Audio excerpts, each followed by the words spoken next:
نحمده ونصلي على رسوله الكريم اما بعد فاعوذ بالله من الشيطان الرجيم بسم الله الرحمن الرحيم كتب عليكم الصيام كما كتب على الذين من قبلكم لعلكم تتقون آمنت بالله صدق الله العظيم ببركة إن الله وملائكته يصلون على النبي يا أيها الذين آمنوا صلوا عليه وسلموا تسليما اللهم صل على سيدنا ومولانا محمد وأصحاب سيدنا وأزواج سيدنا ومولانا محمد وبارک وسلم وصلی علیہ۔ اللہ تعالیٰ اپنی پاک کلام کے اندر ارشاد فرماتا ہے کتب علیکم الصیام، تم پر روزے فرض کیے گئے، کما کتب علی الذین من قبلکم لعلکم تتقون، جس طرح کہ تم سے پہلے لوگوں پر فرض کیے گئے ہیں۔ تو یہ امت محمدیہ کا خصوصی طرہ امتیاز ہے، اور یہ آقا کریم صلی اللہ علیہ وسلم کے صدقے ہم کو رمضان ملا، اور پھر رمضان کے اندر جو اللہ تعالیٰ نے امت محمدیہ کو خصوصی طور پر جو خصائل عطا فرمائے، وہ 5 خصوصی فضائل خصائل جو کسی اور امت کو نہ عطا فرمائے گے، وہ 5 خصائل امت محمدیہ کو عطا فرمائے گے۔ ان میں سے پہلا یہ ہے کہ انسان جب روزہ رکھتا ہے، انسان کے منہ سے بو آتی ہے،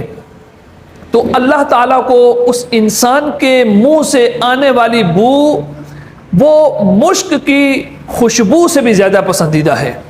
یہ پہلا انعام ہے کہ اس کے منہ سے آنے والی بو جو ہے وہ اللہ تعالیٰ کو مشک کی بو جو ہے اس سے بھی زیادہ پسندیدہ ہے۔ نمبر 2، جو انسان روزہ رکھتا ہے، افطار ہونے تک اللہ تعالیٰ کے فرشتے اس کے لیے بخشش کی دعا کرتے رہتے ہیں، اس کی مغفرت کی دعا کرتے رہتے ہیں۔ تو بہت ہی وہ انسان بدبخت ہوگا جو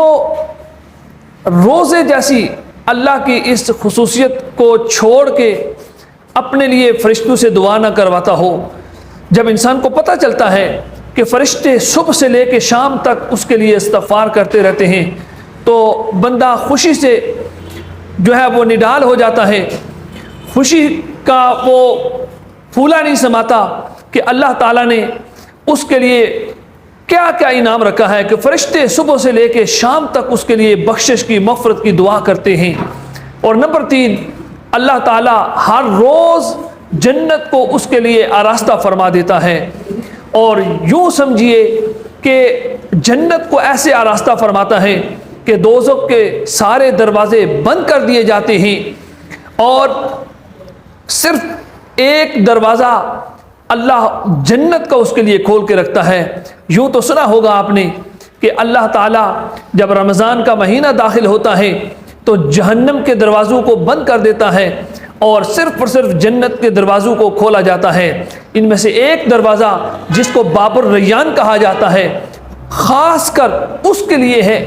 جو انسان روزہ رکھتا ہے، تو روزہ رکھنے والے کو باب الریان سے داخل فرمایا جائے گا۔ یوں اللہ تعالیٰ ہر روز جنت کو آراستہ فرماتا ہے روزہ دار کے لیے۔ اور پھر تیسرے نمبر پر جو چوتھے نمبر پر جو خصوصی انعام اللہ تعالیٰ فرماتا ہے امت محمدیہ پر، وہ یہ کہ شیاطین کو، جتنے بھی سرکش شیاطین ہیں، ان کو قید کر دیا جاتا ہے، تاکہ بندہ جو ہے وہ خوش دلی سے اللہ کی عبادت کر سکے۔ کیونکہ دیکھیں دشمن ہمارے 2 ہیں، ایک نفس ہے اور ایک شیطان ہے۔ شیطان کو قید کر دیا جاتا ہے، اور یہی وجہ ہے کہ ہم دیکھتے ہیں کہ انسان شیاطین کے قید ہوتے ہوئے بھی بے راہ روی کا شکار ہے، اور وہی مستیوں کا شکار ہے، وہی شیطانی کرتا ہوا نظر آتا ہے۔ اس کی وجہ یہی ہے کہ ہمارے دشمن 2 ہیں، ایک نفس ہے اور ایک شیطان ہے۔ شیطان کو تو قید کر دیا جاتا ہے، لیکن نفس ہمارے ساتھ ہوتا ہے، اس کو بھی کنٹرول کرنے کی ضرورت ہوتی ہے۔ اور پھر 5ویں بات جو خصوصی طور پر انعام اللہ تعالیٰ نے امت محمدیہ پر عطا فرمایا، وہ یہ ہے کہ جب رمضان کی آخری رات ہوتی ہے، اللہ تعالیٰ بندے کی بخشش فرما دیتا ہے۔ ایک صحابی نے عرض کیا، یا رسول اللہ صلی اللہ علیہ وسلم، کیا وہ شب قدر ہے؟ تو ارشاد فرمایا، نہیں، شب قدر نہیں، شب قدر کی تو اپنی فضیلت ہے، وہ اپنی جگہ پہ ہے۔ یہ جو جس کو ہم کہتے ہیں چاند رات، جس رات کو ہمیں اللہ کے حضور مناجات کر کے اپنی بخشش کروانی چاہیے، اور اللہ کی رحمت چھما چھم برس رہی ہوتی ہے، اور وہ بندے کے لیے رحمت اور بخشش کا بہانہ ہوتا ہے کہ اللہ کے حضور وہ اپنی بخشش کروا سکے۔ اور اللہ یوں سمجھیے کہ ایک وہ مزدور جو پورا ایک دن اپنی مزدوری کرتا ہے اور شام کو اس کی اجرت ملتی ہے، جو اس کو اس کی اجرت ملتی ہے، ایسے ہی اللہ تعالیٰ اپنے بندے سے فرماتا ہے، میرے بندے تو نے رمضان المبارک کا وہ مقدس مہینہ اپنے آپ کو بھوکا پیاسا نفسانی خواہشات سے دور رکھا، میرے بندے تیرے لیے میں یہ انعام رکھوں گا کہ میں آج تیری بخشش اور مغفرت کر دوں گا۔ تو یوں یہ خاص کر امت محمدیہ کے لیے جو 5 قسم کے انعامات ہیں کہ اللہ تعالیٰ کو اس کے منہ سے آنے والی جو بو ہے وہ مشک سے بھی پسندیدہ ہے۔ فرشتے اس بندے کے لیے افطاری تک بخشش کی دعا مانگتے رہتے ہیں، اللہ تعالیٰ اس کے لیے جنت کو ہر روز آراستہ فرماتا ہے، اور سرکش یتیم کو قید کر دیا جاتا ہے، اور آخری رات اللہ تعالیٰ اپنے اس بندے کی بخشش اور مغفرت فرما دیتا ہے۔ اب انتہائی وہ بدبخت ہوگا انسان جو اللہ تعالیٰ کے امت محمدیہ پر کیے گئے ان احسانات کو بھی انسان پس پش ڈال کے اپنے آپ کو گناہوں کی دلدل میں دسا کے رکھے اور شیاطین کی مانتا رہے اور اپنے آپ کو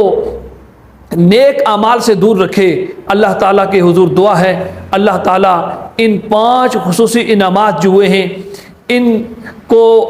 ان کو سمجھتے ہوئے ہمیں رمضان المبارک کی مقدس ساعتوں میں اس کے فیوض و برکات سے مستفیض ہونے کی توفیق عطا فرمائے۔ وما علینا الا البلاغ المبین۔